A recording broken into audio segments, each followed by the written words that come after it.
I'm on my way to interview the owner of an interesting car.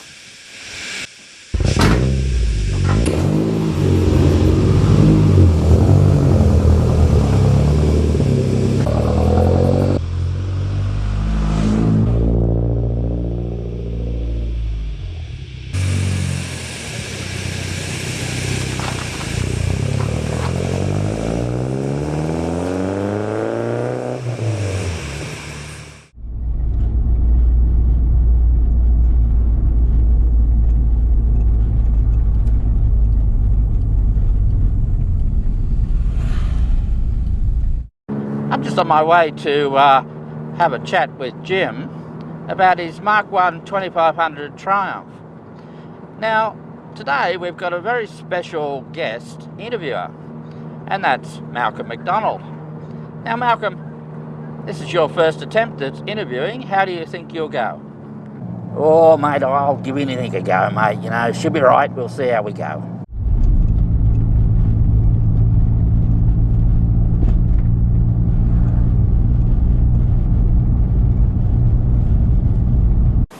We're here today to talk to Jim about his 2500 Triumph here. But I'm not doing the interviewing today. A good mate, Malcolm McDonald's doing the interview as a guest interviewer. So take it away, Malcolm. Yeah, well, thanks there, crack mate, you know. Now, Jim, mate, now, how long have you had this old bus? Well, you know, I've owned this car for about 5 years. But in reality, it's been in the family since 1988 or thereabouts. My father bought it as just a bare body shell. It was a car that someone was using for super sprints, and the body is pretty rough, so they were reshelling it, and the old man bought the body shell. That then sat in the backyard for quite a long time, and the old man accumulated parts and what have you, and eventually had all the parts to build it into a car, so that's what we did. I painted it at that point. It was blue. I painted it blue. It was originally white.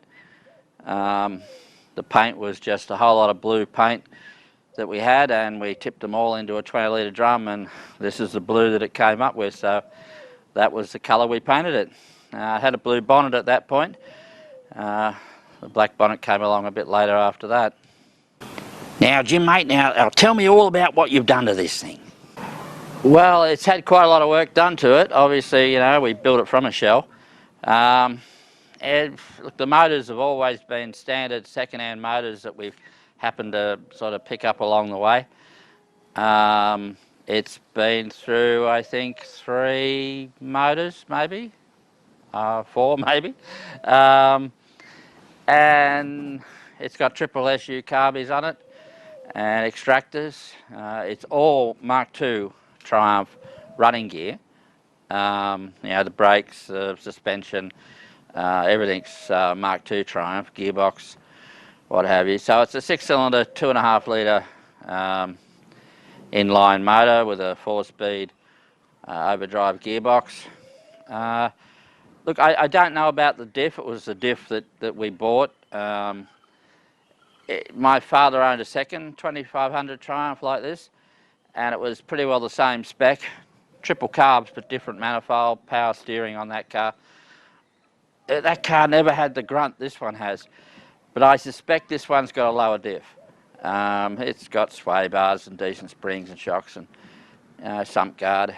It's a pretty good old beast, but you know, and rugged like an old Holden. It just keeps going. Oh, Jim, mate, yeah. Now tell me what you've used this car for over the years. You know, it looks a bit like a rally car. Well, it was built originally, I guess, for my old man to use as a just a car club car. So it's been used in a fair bit of motorsport. It's not really a rally car in sort of what you'd sort of say special stage rallying, but it was used in a lot of navigational rallies. He also super sprinted it, and It's been to a fair few car club events of varying sorts and travelled a lot of Ks in its time. It's had a pretty hard life as well. The previous owner had dinged it here and there on some walls at racetracks, and it still shows that damage. If you're a perfectionist of cars, which I'm not, and neither was the old man, as long as it looks nice from over the road, we're happy with them. Now.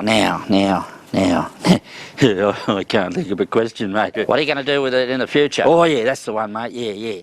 Now, Jim, mate, what's the future for this car? What are you going to do with it in the future? Well, at the moment, it's my main sort of car club car, main classic car. I use it for car club events and not so much motorsport these days. I was planning an event that's just been cancelled due to the virus that would have had it around a racetrack, but for the most part it's just car club events, and that's about it for the future of it. I don't really know, it's because it's a rugged and simple car and easy to work on. It probably will end up, as time goes on, being my main classic car. And so in the short term, yeah, it will, once the virus has gone away, if it ever goes away, and I'll be using it for car club events and some trips. I'm not sure whether it'll end up getting used in some bucket list activities, but it's one of those cars you can trust, and it's one of those cars you feel confident that if something goes wrong, you'll be able to fix it on the side of the road. So, yeah, I think it'll see me out, and who knows after that. So there, Jim, mate. Now, do you have any major works you have to do to the old bugger? Well, that probably comes down to how much more use and what I use it for. The motor's getting pretty tight, as is the gearbox. I have another motor that was a good motor, but 15, 20 years ago. So that'll probably get pulled apart, new rings and bearings, a bit of a hone out and tidy up. Maybe the head will get done. And maybe I'll replace the motor in time. The gearbox, I have another gearbox that's a 2500 gearbox. I gave it to a guy who sort of put it in a racing car, and it's highly modified, the casing and what have you, now the bell housing. So it can't actually go back into a Triumph. But I also have a casing, a whole 2500 casing with no internals whatsoever. So if I can do it, and that's move all the internals into the other casing, I'll do that if there's no ultra special tools or special technology involved. I've pulled gearboxes apart before, so it'd probably be all right. So it may happen, it may not. It may stay the way it is. Everything's working at the moment. It leaks a bit of oil. Triumphs leak oil. It's pushing that oil out because the rings are a bit tight. But in other respects, it sort of goes and it gets you there, and so I don't know really. It'll depend on how things go with the dolly and the TR7 and how I age and what have you. So too many factors involved there. Yeah, I'd like to think I would be able to at least put another motor in it and a gearbox and at least have it in good solid going condition. Yeah, now Jim, mate, now this is an old Triumph we're talking about here, and I come back a bit of a farming background, everybody drives an old Holden or an old Ford, mate. Got to be a bit eccentric to drive a British car, mate, and they got a bit of a reliability problem, I think. Well, that's what the reputation is. Now, is that true? How reliable has the old bus been? Yeah, look, it is like an old Holden. It's rugged. It broke down. The old man went in a rally down south of Sydney, like, Nowra sort of way, and Yass, out the Yass way. And it was a 2-day event, and the car played up for the whole event.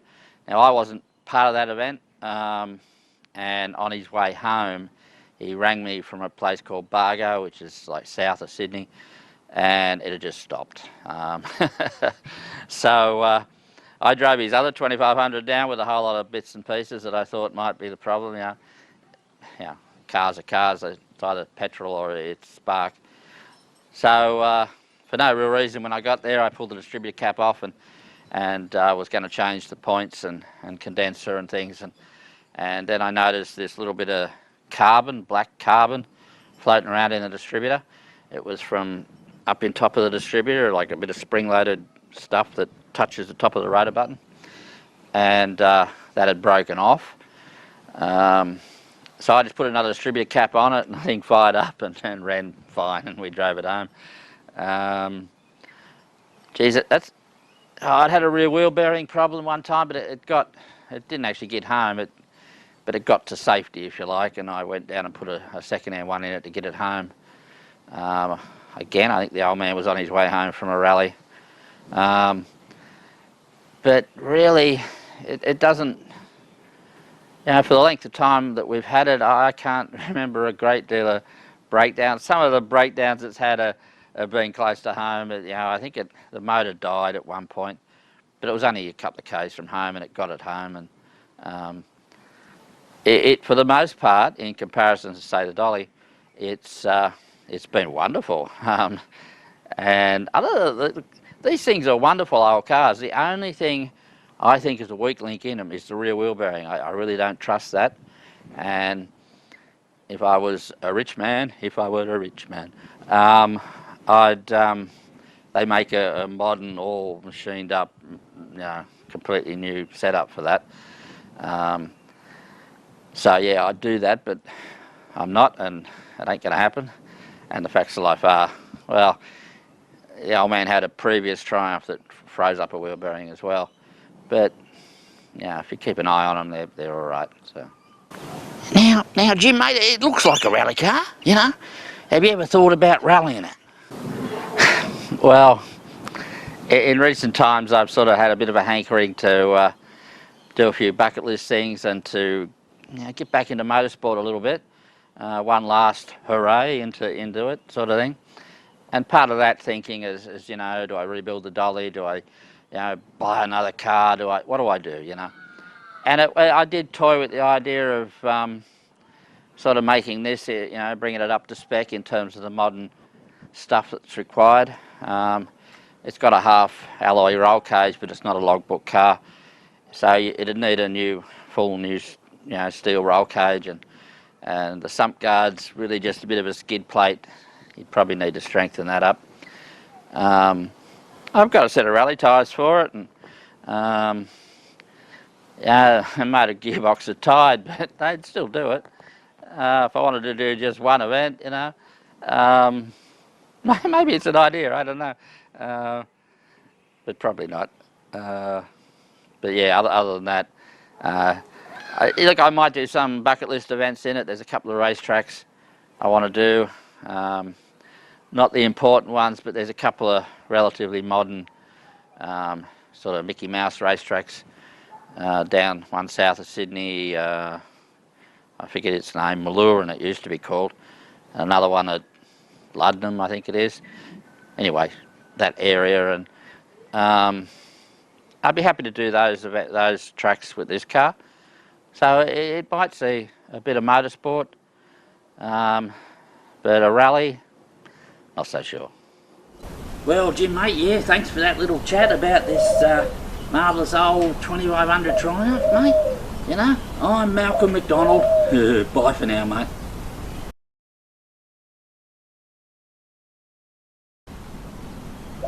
Well, there you go, mate. Thanks for that little chat about this 2500 Triumph, mate.